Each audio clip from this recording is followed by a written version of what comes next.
A young girl from a small town in Idaho went to school and never returned, leaving her parents' world torn apart by grief and uncertainty. But 2 years later, her mother zooms in on Google Maps and spots something shocking. The Sunday afternoon sun filtered through the curtains of the modest Airbnb in suburban New York. Rachel Warren sat on the living room sofa, her laptop open on the coffee table, her eyes heavy from the long journey from Idaho. At 36, she carried herself with the posture of someone who had been holding her breath for too long, 2 years to be exact. "Yes, we've just arrived in New York," her husband Daniel said into his phone, pacing the small living room. At 39, Daniel's once youthful face now carried deep worry lines that had formed over the past 2 years. "We're ready to start with the investigation. Yes, we can come to the station today." Rachel barely listened to her husband's conversation with the police. She focused instead on the laptop screen, typing in the address Daniel repeated from the phone call. Google Maps loaded, displaying the route from their Airbnb to the police station. "They said they'll be expecting us in about an hour," Daniel said after ending the call, running his hand through his graying hair. "I'm just looking at the area," Rachel murmured, zooming in and out on the map. They weren't familiar with New York at all. Their home was in Pine Hollow, a small town in Idaho where everyone knew each other, where children could walk to school alone, where tragedies like theirs simply didn't happen, until they did. 2 years ago, their daughter Eugene had disappeared after attending a baptism class at their local church. She was last seen walking with friends across the street to their usual hangout spot. She never made it home. The search that followed consumed their lives, transformed their marriage, and tested their faith more deeply than either could have imagined. Rachel scrolled around the map, familiarizing herself with the area surrounding their temporary home. They had specifically chosen this Airbnb for its proximity to Bryant Park, where a tip had led them. The anonymous caller was very specific, Rachel said, more to herself than to Daniel. Said they saw a girl matching Eugene's description at a homeless community event near Bryant Park. It was the first credible lead they'd had in months. Previous tips had led nowhere, each one initially raising their hopes, only to crush them later. But something about this call felt different, concrete enough to justify the cross-country journey on what might be yet another wild goose chase. Rachel continued exploring the digital map, finding herself drawn to the area around Bryant Park. She noticed several small churches scattered around the neighborhood. "There are a lot of churches here," she said, a small measure of relief in her voice. "I was worried I wouldn't be able to attend service while we're here." Daniel nodded absently, unpacking his toiletry bag on the kitchen counter. Rachel understood his distance. Once a devoted man of faith, Daniel had withdrawn from church life after Eugene's disappearance, unable to face the well-meaning but painful questions, the pitying looks, the theological platitudes that did nothing to bring their daughter back. Rachel, on the other hand, had clung more tightly to her faith, working in church administration in Pine Hollow, finding solace in prayer even as doubt gnawed at her. "I've booked us for 2 weeks," Rachel said, "but we can extend if we need to." Daniel joined her on the sofa, the cushion dipping under his weight. "Let me see what you found." Rachel showed him the police department location, Bryant Park, and the various churches she'd discovered. "I think we have a good starting point." "Let's check the street view," Daniel suggested, taking over the touchpad. "I want to see what this Bryant Park looks like." Rachel watched as he navigated through the virtual streets, the familiar blue figure dragging through the digital representation of their search area. First, they viewed the community park, then began exploring the surrounding streets. "That's Mole Street," Rachel noted as they turned onto a residential road with a small church visible at the end. Daniel zoomed in closer as they approached the church, and that's when Rachel saw it, a girl in a pink hoodie walking with a man, their backs to the Google camera car. "Daniel!" Rachel's voice caught in her throat, her finger stabbing at the screen. "Look." The pink hoodie with the small decorative pattern on the back. It was identical to the one Eugene had been wearing the day she disappeared. Rachel had bought it for her 11th birthday, just 3 weeks before she vanished. It was etched in her memory like a brand. "Honey, turn it around," she urged, her heart racing. "See if we can see their faces." Daniel manipulated the controls, trying to find another angle, but the faces were blurred out as was standard in Google Maps Street View. They were only visible in a few frames, always from behind or at an angle that revealed nothing conclusive. "Something about that man seems familiar," Rachel whispered, leaning closer to the screen. Daniel sighed, his shoulders slumping. "Rachel, this is the 100th time you've spotted a girl in a pink hoodie. You've become fixated on that outfit." "But I know how badly you want to find her," he said gently. "I do too, but we can't jump at every pink sweater we see." Rachel marked all the points of interest on the map anyway, then closed her laptop. Daniel was right. They needed to be methodical, not impulsive. They had a plan. "We should go," Daniel said, standing up. "Let's not waste any more daylight. We'll go to the station first, talk to the police, get permission to put up missing person posters, and then check out Bryant Park with an officer." Rachel nodded, collecting the stack of freshly printed posters from their suitcase. Each one featured Eugene's smiling face, her bright eyes, her long hair, and the details of her disappearance. 2 years of distributing these posters had worn a groove in Rachel's heart, but she wasn't giving up. She couldn't.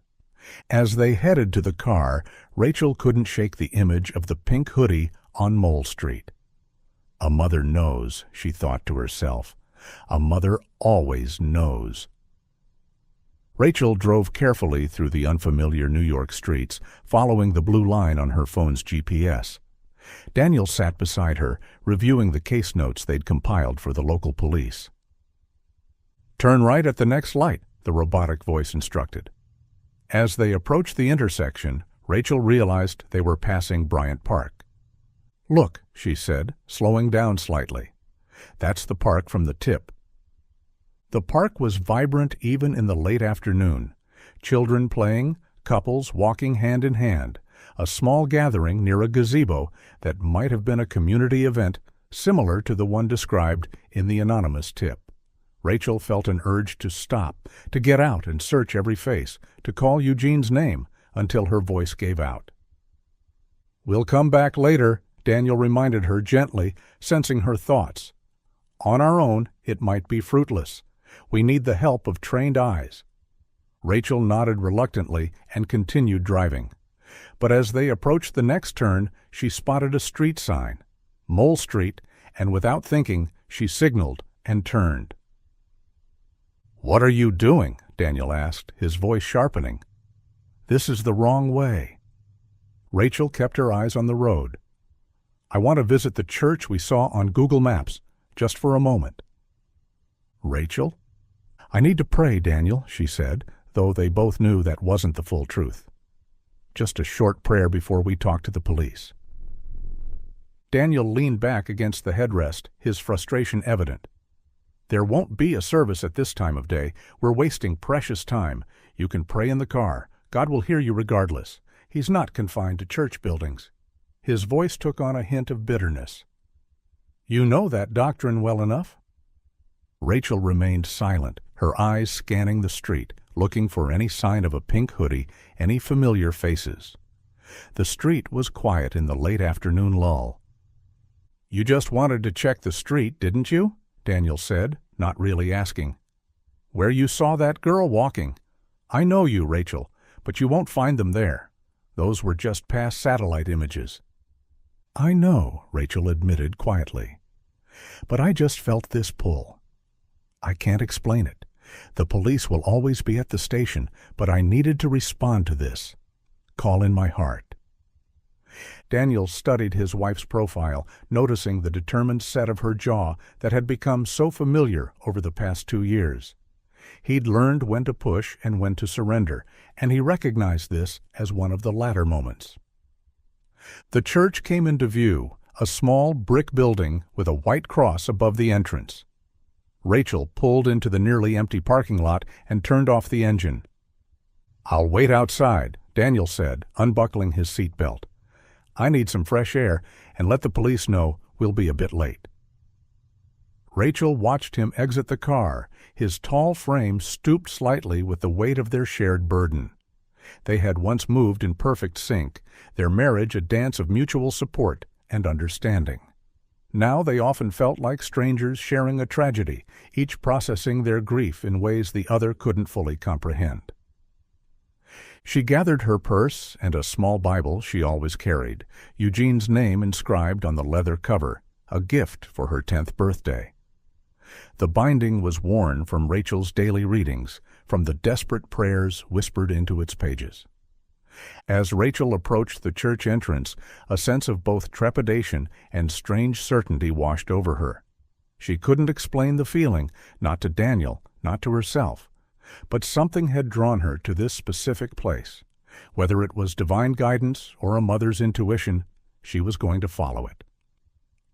She pulled open the heavy wooden door and stepped inside, leaving Daniel to make his apologetic call to the police across the street. The cool, dim interior welcomed her like an old friend, the familiar scent of candles and polished wood a comfort even in this strange city. The church interior was quiet, with sunlight filtering through stained glass windows and casting colorful patterns on the wooden pews. Rachel stood for a moment, allowing her eyes to adjust to the dimmer light after the bright afternoon outside. A middle-aged man in casual clothes was cleaning one of the pews, methodically wiping down the wood with a cloth. No congregation was present, confirming Daniel's assumption about the timing of services. Rachel slowly approached, her footsteps echoing in the empty sanctuary. "Excuse me," she said softly. The man looked up, offering a friendly smile. "Hello there. Can I help you?" "I hope so," Rachel said, pulling out her phone. "I'm looking for information about a girl and a man I saw in this area." She opened Google Maps and showed him the blurred street view image she'd saved. "I know it's not very clear, but I wondered if you might recognize them." The staff member squinted at the screen, studying the pixelated figures, his brow furrowed with concentration.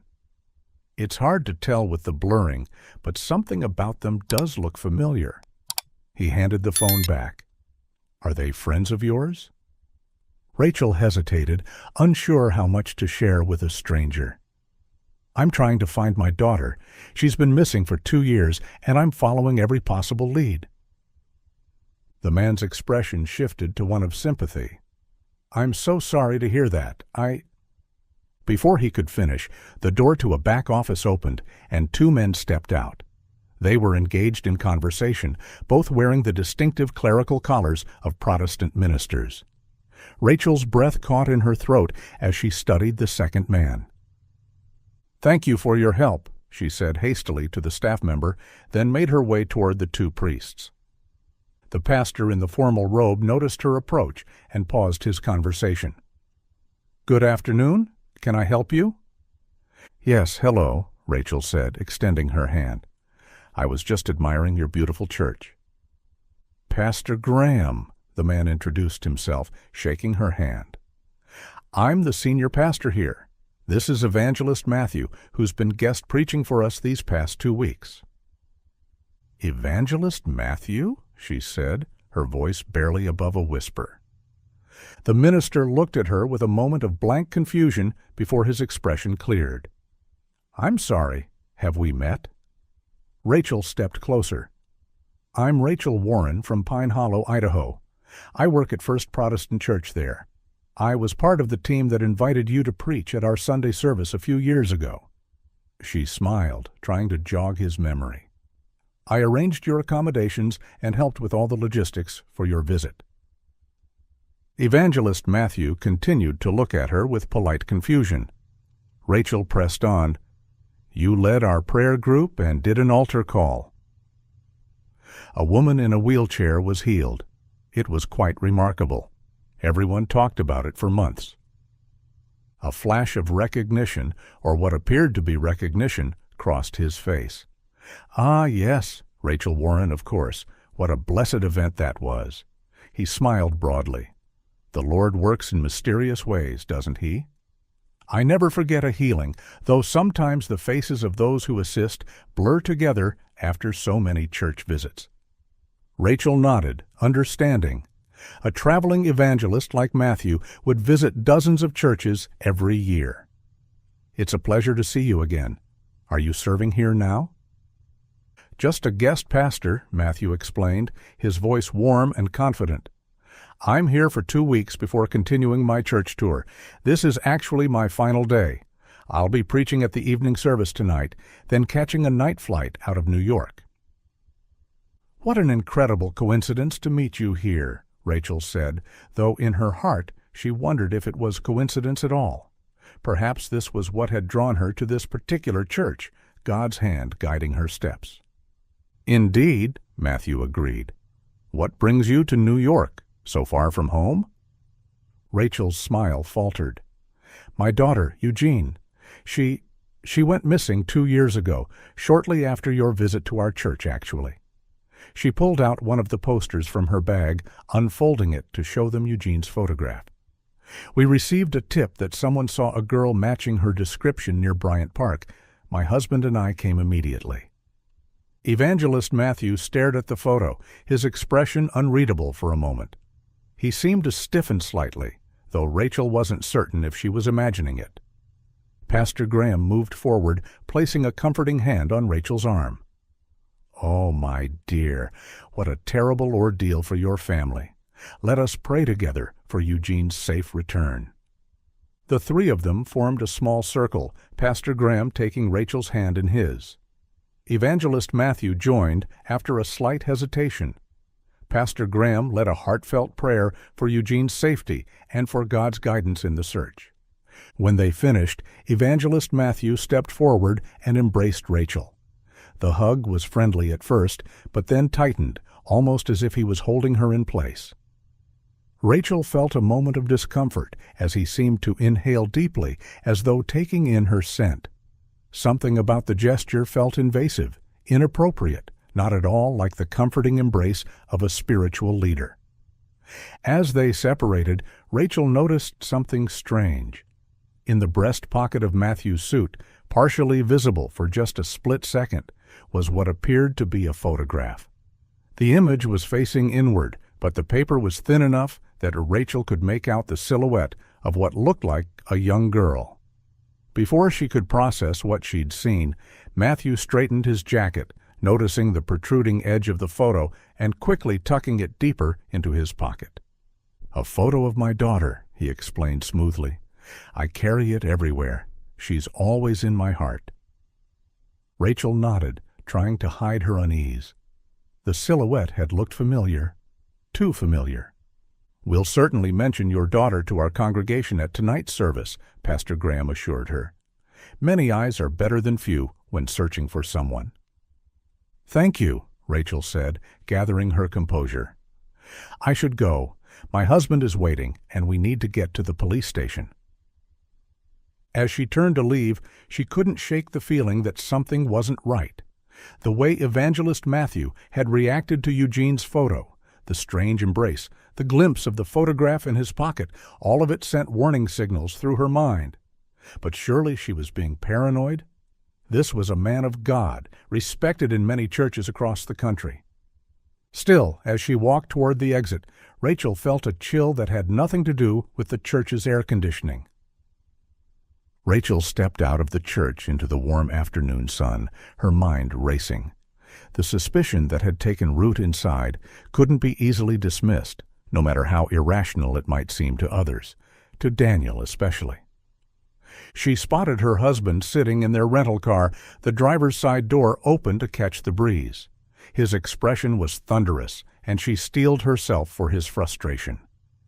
"What took you so long?" Daniel demanded as she approached. "You've wasted 30 minutes on this detour. The police are waiting for us."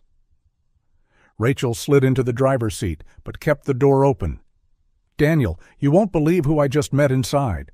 Evangelist Matthew, the one who visited our church in Pine Hollow about 2 years ago, right before Eugene disappeared."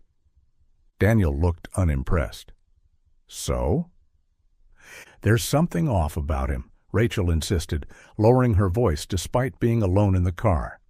When I hugged him, he held me too tight, like he was, I don't know, smelling me or something, and he had a photograph in his pocket. I only saw it for a second, but the silhouette looked like Eugene. "Rachel," Daniel began, his tone suggesting he was about to dismiss her concerns. "I know how it sounds," she interrupted, "but I'm not imagining things. When I showed him Eugene's photo, he reacted strangely. He seemed startled." Daniel's expression softened slightly as he registered the urgency in her voice. "Look, we've served in church together for years. We know how respected evangelists like him are. If what you're suggesting is true, it would shock a lot of people. You need to be absolutely certain before making any kind of accusation." "I'm not saying I'm certain," Rachel clarified. "I'm just saying something doesn't feel right." Daniel rubbed his temples, clearly torn between supporting his wife and maintaining rationality. "Let's just go to the police station as planned. They're waiting for us. We can sort all this out there. If your suspicions have any merit, they'll know how to proceed." Rachel nodded reluctantly. "You're right. With police presence, we can always ask Pastor Graham for the evangelist's contact information later, if needed." Before they could continue their discussion, the church doors opened, and Evangelist Matthew emerged. He waved goodbye to Pastor Graham, saying something about returning before the evening service, then spotted Rachel and Daniel and offered a friendly wave as he walked to his car, which was parked next to theirs. As Matthew opened his car door, Rachel was hit by a familiar scent wafting from the vehicle's interior, a sweet vanilla fragrance that she recognized instantly. It was Eugene's favorite perfume, the one Rachel had given her for Christmas the year before she disappeared. Eugene had worn it daily, cherishing it as her grown-up smell. Rachel felt her blood turn to ice. This couldn't be a coincidence. Matthew reversed out of his parking space and drove away, seemingly unaware of the bombshell he'd just dropped in Rachel's lap. "Get in the car, Daniel," Rachel said urgently, already climbing back into the driver's seat. "Close the door." Daniel complied, confused by her sudden intensity. "What is it?" "Didn't you smell that?" Rachel asked, her hands gripping the steering wheel tightly. "Smell what?" "When he opened his car door, that vanilla scent. It's Eugene's perfume, the one I gave her that she wore every day." Daniel stared at his wife, concern evident in his expression. "Rachel, you're connecting dots that might not be there. Vanilla is an extremely common scent. It could be his daughter's perfume, or his wife's, or even an air freshener." Rachel turned the key in the ignition. "I feel a call in my heart about this, Daniel. A strong one. I need to follow it." "And go where? Chase after a respected evangelist based on a smell?" "I just want to confirm it. The call," Rachel insisted. "If I'm wrong, I'll admit it, and we'll go straight to the police station as planned. But I need to do this." Daniel threw up his hands in exasperation. "Now you're spiritualizing everything. This is exactly how false prophets gain followings in this country, people following gut feelings and call instead of reason." The accusation stung, especially coming from Daniel. Rachel reversed out of the parking space, her jaw set in determination. "I'm not claiming to be a prophet. I'm a mother who's worked in church administration long enough to know when something doesn't add up with a pastor." Daniel turned to stare out the window, his posture rigid with frustration. "Fine. Do whatever you want. But when you embarrass yourself because of this wild goose chase, don't say I didn't warn you."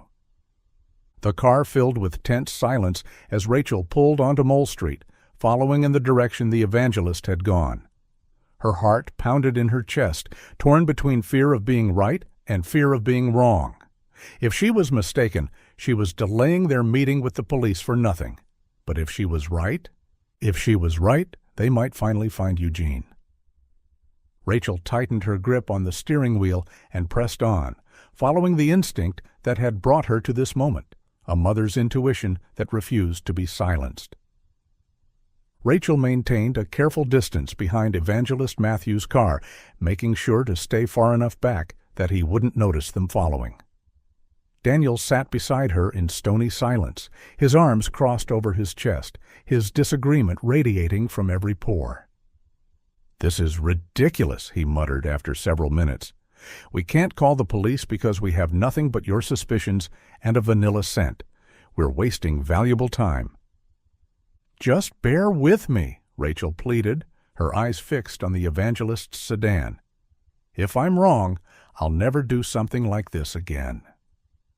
They followed the car into a residential neighborhood where the houses were larger and more spaced out than in the area around their Airbnb.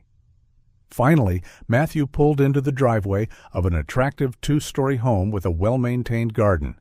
An Airbnb board stood outside. Rachel drove past slowly, then parked around the corner where they could still observe the house without being obvious. She killed the engine and waited. "Now what?" Daniel asked, his patience clearly wearing thin. "Now we watch," Rachel said simply. Matthew exited his car and went into the house, closing the door behind him. Minutes ticked by in silence as Rachel and Daniel sat in their parked car, the tension between them thickening. After what felt like an eternity but was probably only 10 minutes, the front door opened again. A woman emerged carrying 2 large suitcases which she loaded into the trunk of Matthew's car. She was in her mid-30s, with dark hair pulled back in a professional-looking bun. She disappeared back into the house, only to reappear moments later with a smaller suitcase, child-sized. "He said he was leaving New York tonight after the service," Rachel whispered, as though the woman might hear them from this distance. The woman went back inside and shortly afterward returned to the doorway with a young girl. The child looked to be about 8 or 9 years old, with blonde hair in neat pigtails. The girl gave Evangelist Matthew a kiss on the cheek as he appeared in the doorway behind her, and he hugged her briefly before waving goodbye. As the girl turned to walk to the car with the woman, Rachel strained to see her face, hoping against hope. But it wasn't Eugene. The features were all wrong, the hair color different, the build much smaller than Eugene would be now after 2 years. "See?" Daniel said softly, though without triumph. "That must be his daughter, just like he said." Rachel's hope deflated like a punctured balloon. She had been so certain, so convinced that her instincts were leading her toward Eugene. Now she felt foolish, exactly as Daniel had predicted. "I'm sorry," she whispered, tears pricking at her eyes. "I really thought, I was so sure." Daniel's expression softened as he placed a hand on her arm. "It's okay. You're a mother looking for her child. Anyone would grasp at straws in your position." Rachel nodded, unable to speak past the lump in her throat. The photograph she'd glimpsed, the vanilla scent, had she imagined their significance? Had grief and desperation led her to create connections where none existed? "Let's switch seats," Daniel suggested gently. "I'll drive us to the police station." They got out and exchanged places, Rachel slumping into the passenger seat, emotionally drained by the roller coaster of hope and disappointment. Daniel started the car, but didn't immediately put it in gear. "Rachel, I need you to set the Google Maps to the police station. I have no idea where we are." Rachel pulled out her phone, her movements mechanical as she typed in the address. The familiar blue line appeared, guiding them back toward their original destination. As Daniel began to drive, Rachel kept her eyes fixed on the evangelist's house until it disappeared from view. She couldn't shake the feeling that she had missed something vital, that a piece of the puzzle was still eluding her. But for now, she had to accept that her suspicions had led nowhere. It was time to return to their plan, to meet with the police who might actually help them find Eugene. Rachel leaned her head against the window, watching the unfamiliar New York landscape slide by. 2 years of searching, of following leads that went nowhere, of enduring the pitying looks from friends and family who had long since given up hope. It had worn her down to her core. Yet something inside her refused to surrender, refused to accept that Eugene might never come home. That something, call it faith, call it maternal instinct, had brought them across the country on the slim chance of finding their daughter. And despite this latest disappointment, Rachel knew she would continue following it wherever it led for as long as it took, because a mother never stops searching for her child. Never. Rachel continued to watch the road, still keeping an eye out for the evangelist's car. So far, it seemed they were headed in the same general direction, out of the residential area and back toward the main thoroughfares. "Look," Rachel said suddenly, pointing ahead. "They're turning." Daniel sighed, but slowed down slightly, watching as the car carrying the woman and the young girl turned into what appeared to be a playground with an attached cafe. Through the chain-link fence, Rachel could see several children gathered outside, seemingly waiting. "Daniel, slow down more," Rachel urged. "I want to see what's happening." "No," Daniel said firmly, accelerating instead. "No more side missions, Rachel. We're already late for our appointment with the police. We're going straight there now." Rachel craned her neck, trying to see as much as possible as they drove past the playground. She caught a glimpse of the woman greeting another adult, the small girl joining a group of waiting children. But then they were past it, the scene disappearing behind them. She slumped back in her seat, her hope deflating once more. "Daniel—" "I'm sorry, but no," he interrupted, his knuckles white on the steering wheel. "We need to learn from this, Rachel. Gut feelings can be misleading. They can make us see connections that aren't there." Rachel fell silent, knowing he was right, but unable to shake the nagging feeling that they had missed something important. The vanilla scent, the photograph, the suitcases, it all meant something. She was sure of it. But without concrete evidence, she couldn't expect Daniel or the police to take her seriously. They drove in tense silence for several minutes before Daniel spoke again, his voice gentler. "I know how badly you want to find her. I do too. But we need to be methodical, to work with the authorities." "I know," Rachel whispered, staring out the window. When they finally arrived at the police station, it was nearly an hour later than their scheduled appointment time. They entered the busy precinct, approaching the front desk officer. "We have an appointment with Detective Morris," Daniel explained, "about our missing daughter, Eugene Warren. We're a bit late, I'm afraid." The officer checked his computer, then glanced up with an apologetic expression. "I'm sorry, but Detective Morris is in another meeting right now. He had to move on when you didn't arrive at the scheduled time."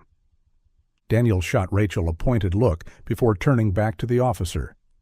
"How long until he's available?" "Probably a few hours," the officer replied. "You're welcome to wait, or you could come back later." Daniel thanked him and guided Rachel back outside, his frustration evident in every line of his body. "See what happens when we waste time?" he said once they were outside. "Now we have hours to kill." Rachel nodded, accepting the criticism without argument. "I'm sorry, Daniel." "Truly." His expression softened slightly at her genuine remorse. The officer mentioned there's a diner nearby. I haven't eaten since breakfast, and I'm guessing you haven't either. "You go ahead," Rachel suggested. "I think I need to walk around a bit, clear my head. There are some interesting architectural buildings around here." Daniel hesitated, clearly torn between staying with her and giving her space. Finally, he nodded. "All right, take your phone and stay in touch. I'll text you when the detective is ready to see us." Rachel watched as Daniel walked toward the diner across the street, his shoulders slumped with the weight of their shared burden. She felt a pang of guilt for the wild goose chase she'd led him on, for the delay that had cost them their appointment, for the hope she'd raised only to have it dashed. But underneath that guilt, the suspicion still gnawed at her. She couldn't let it go, not yet. Rachel began walking, allowing her feet to carry her without a specific destination in mind. The streets around the police station were busy with midday activity, but she barely noticed the people passing by, her thoughts consumed by the morning's events. She pulled out her phone and opened Google Maps again, returning to the street view image that had started all of this. The girl in the pink hoodie and the man walking beside her. She zoomed in as much as the pixelated image would allow, studying every detail. Something about the man's posture, the way he held himself. She was sure it was Evangelist Matthew. The more she stared at the image, the more certain she became. Acting on impulse, Rachel dialed a number from her contacts. Melissa, a fellow church staff member back in Pine Hollow who had worked closely with her for years. "Rachel?" Melissa answered on the third ring. "Is everything okay? Did you find Eugene?" "Not yet," Rachel replied, continuing to walk as she spoke. "But I need your help. Do you remember Evangelist Matthew? He visited our church about 2 years ago, right before Eugene disappeared." "Of course I remember him. The healing service was incredible." "I need you to find everything you can about him," Rachel explained. "His background, his seminary education, anything you can dig up. Also, that woman in the wheelchair who was healed. What was her name? Can you find her contact information? She filled out a visitor card, and we recorded her testimony afterward." "I can look through the archives," Melissa promised. "But what's this about, Rachel?" "I'm not sure yet," Rachel admitted. "But I've run into the evangelist here in New York, and something doesn't feel right. Call it intuition." "I'll see what I can find and call you back," Melissa said. "Be careful, Rachel." After ending the call, Rachel continued walking, her eyes scanning her surroundings more attentively now. She passed several impressive buildings, her architectural interest momentarily overriding her troubled thoughts. At an intersection, a large building caught her eye. A sign outside identified it as a Lutheran dormitory with a vast green yard stretching along its side. Rachel crossed the street for a closer look, curious about the facility. In her experience, Lutheran dormitories were uncommon. Catholic monasteries were more typical. Taking out her phone, she snapped a few photos of the interesting building. Perhaps she could visit the dormitory office and ask about its history. It would help pass the time while waiting for Detective Morris to become available. As she approached the entrance, a familiar car pulled into the dormitory's parking lot. Rachel stopped in her tracks, her heart leaping into her throat. It was Evangelist Matthew's car, but Matthew himself wasn't driving. Instead, it was the woman from the Airbnb, with the small blonde girl visible in the passenger seat. Rachel ducked behind a large shrub, watching as the woman parked and exited the vehicle. She left the door open, standing beside the car as though waiting for something. Minutes later, a dormitory keeper in a Lutheran nun-style uniform emerged from the building, leading a small group of children. Each child carried a small suitcase, similar to the one Rachel had seen the woman loading into the car earlier. The children lined up beside the vehicle as the woman helped them load their suitcases into the trunk. Rachel counted 5 children in total, all appearing to be between 7 and 12 years old. And then, like a miracle, like an answer to 2 years of desperate prayers, Rachel saw her. Eugene, her daughter's face, older than in the missing person posters, but unmistakable. Her hair was shorter now, but the eyes, the mouth, the small dimple in her cheek when she smiled, Rachel would recognize them anywhere. For a moment, Rachel couldn't breathe, couldn't move, couldn't think. Time seemed to stand still as she stared at her daughter, alive and only yards away after 2 endless years of searching. With trembling hands, Rachel reached for her phone and called Daniel. "Rachel?" he answered immediately. "Daniel," she managed to say, her voice shaking. "I found her. I found Eugene. Get the car and come to me now. I'm sharing my location." "What? Where are you?" "It's her, Daniel. I'm sure of it. She's getting into a car with that woman from the evangelist's house. Please hurry and call the police." She ended the call and quickly shared her location with Daniel, then turned her attention back to the scene unfolding in the parking lot. The woman was ushering the children into the car, preparing to leave. Rachel couldn't wait for Daniel or the police. If that car drove away with Eugene inside, she might lose her daughter all over again. Taking a deep breath, Rachel stepped out from her hiding place and ran toward the group, calling out as she approached. "Eugene! Eugene!" The woman at the car saw her coming and reacted with alarm, quickly telling the children to get inside and closing the doors.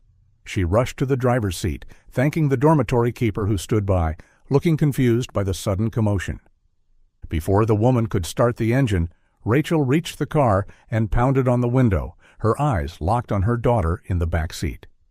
Eugene's expression transformed from confusion to shock. She rolled down the window, her eyes wide. "Mom? Is that you?"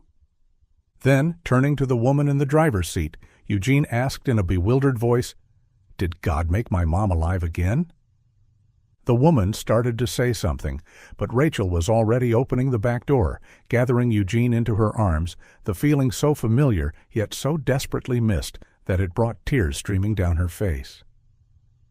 "It's really me, sweetheart," Rachel whispered into her daughter's hair. "I'm alive, and I've been looking for you every day since you disappeared." The dormitory keeper approached, clearly confused by the scene. "What's going on here?" Rachel looked up, her arms still wrapped tightly around Eugene, as though she might vanish again if she let go. "This is my daughter. She was kidnapped from our hometown in Idaho 2 years ago. We've been searching for her ever since." The dormitory keeper's face paled at Rachel's words, her eyes darting between Rachel, Eugene, and the woman in the driver's seat. "I don't understand. These children are under the care of Pastor Matthew's ministry. They're orphans he's taken in." Before Rachel could respond, a car screeched to a halt at the entrance of the parking lot. Daniel leapt out, his eyes frantically scanning the area until they landed on Rachel and the girl in her arms. "Eugene?" he called out, his voice cracking with emotion. Eugene turned at the sound, her eyes widening in disbelief. "Dad, you're alive too?" Daniel ran to them, enveloping both Rachel and Eugene in a tight embrace, his body shaking with silent sobs. "You found her," he whispered to Rachel. "You actually found her." Meanwhile, the woman in the driver's seat closed her door and appeared to be making a phone call, probably to the evangelist. Her movements hurried and nervous. She started the engine, clearly intending to leave with the other children still in the car. Daniel broke away from the embrace and strode to the front of the vehicle, slamming his fist on the hood. "Don't you dare move this car!" he shouted, his face flushed with anger. The wail of police sirens filled the air as multiple patrol cars converged on the scene, responding to Daniel's emergency call. Officers emerged, weapons drawn, quickly assessing the volatile situation. "Police! Everyone stay where you are!" one officer commanded, approaching cautiously. Daniel raised his hands to show he wasn't a threat. "My name is Daniel Warren. That's my wife Rachel, and we've just found our daughter Eugene, who was kidnapped 2 years ago. This woman," he pointed to the driver, "is involved in her abduction." Police secured the scene quickly, helping the other frightened children out of the car. The dormitory keeper attempted to calm them, clearly as shocked by the unfolding events as the children themselves. "She admitted she's the evangelist's assistant," an officer informed Rachel and Daniel as they stood protectively near Eugene. "Says these children are part of his ministry and discipleship program, but not his biological children. They're kept here at the dormitory during his 2-week service." Rachel held Eugene close. "This is my missing daughter and these other children. They're likely taken from their families, too." The police nodded grimly. "We'll need to confirm that at the station." Officers checked each child, ensuring none were physically harmed, before arranging for transport to the police station. The dormitory keeper agreed to accompany them, informing her staff of her absence. "Where is the evangelist now?" an officer asked the assistant. "He's resting at the Airbnb," she replied, looking panicked. "He told me to take Mila and the other children with his luggage somewhere near the airport. He said he'd join us after the evening service." Rachel quickly described her earlier interaction with the evangelist at the church, including her suspicions that had led her here. The police coordinated with a backup team to go to the evangelist's Airbnb for his arrest. "We're coming with you," Daniel insisted, his arm protectively around Eugene. The officers agreed, though they made it clear the family would need to remain in the police vehicle. Eugene refused to leave Rachel's side, clinging to her mother as if afraid she might disappear again. The other children and the dormitory keeper were placed in different cars, all bound for the police station. As they drove away, Rachel held her daughter close, hardly daring to believe that their nightmare was finally ending. When they arrived at the evangelist's Airbnb, multiple police cars already surrounded the property. Through the window of their police vehicle, Rachel watched as officers escorted the handcuffed evangelist from the house toward a waiting patrol car. Their eyes met briefly as he was led past, and Rachel felt a chill run through her. The photograph she had glimpsed earlier slipped from his pocket onto the ground. An officer retrieved it, bringing it to show Rachel and Daniel. It was indeed a portrait of Eugene. There were also pictures of other children. At the police station, Rachel checked her phone while Eugene was being gently interviewed by a female officer in a special room designed for child witnesses. She had a missed call from Melissa, her fellow church staff member in Pine Hollow. She excused herself to return the call, stepping just outside the room where she could still see Eugene through the glass panel in the door. "Melissa?" "It's Rachel." "Rachel, I've been trying to reach you. I found some troubling information about Evangelist Matthew. It seems he never completed seminary school like he claimed. We didn't catch that when we vetted him before his visit because we relied on the credentials he emailed us, which must have been forged. And that woman, the first-time visitor in the wheelchair, I would question the authenticity of her healing." She never returned to our church after Evangelist Matthew left. Rachel wasn't surprised. She had expected as much. "We found Eugene, Melissa. She's safe with us now." A gasp came from the other end of the line. "Oh, thank God, but what does this have to do with the evangelist?" "He's the one who took her," Rachel explained, her voice low. "There are other children, too. Police is still investigating the case." That's monstrous," Melissa whispered. "I did some more digging, and I found that his real name is Derek Lanton. When I searched that name, I found an entirely different history than what he presented to us." "Derek Lanton," Rachel repeated, the name feeling venomous on her tongue. "He used the credibility of the church to gain access to vulnerable children, and we invited him in." "You couldn't have known, Rachel. None of us could."